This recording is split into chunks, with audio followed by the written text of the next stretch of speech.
Assalamualaikum, this is Hamna Khalid from Ocean of Knowledge. Today I will tell you detailed description of another type of figure of speech, that is onomatopoeia. In this figure of speech, I must tell you the introduction of it. What is this figure of speech? In this figure of speech, the sound of word is made to suggest sense. It is used for formation of words to represent natural sounds.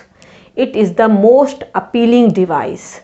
Now we look at the example. We have a look on example to make the point more clear.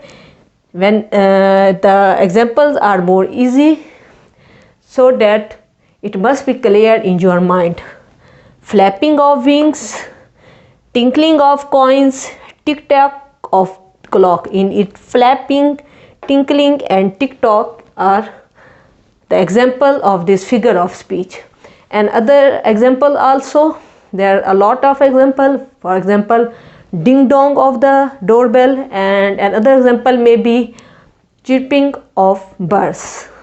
Okay, now we move toward another type of figure of speech.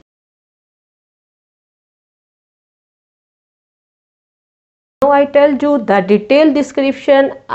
The last type of figure of speech, that is alliteration. First there is a need to tell you what is alliteration.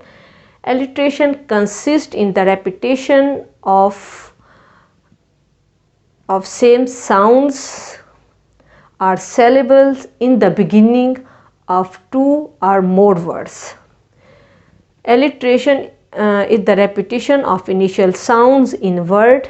This device is more effective in poetry and polyphonic prose. Now I tell you the example to make the point clear. The first example is to sit in solemn silence. We are seeing that in it S sound is using again and again. Another example is Peter Piper picked a peck of pickled peppers. We are saying that in it we are using P sound again and again, and this is the use of alliteration. If we speak in this way, it means that we are using this figure of speech.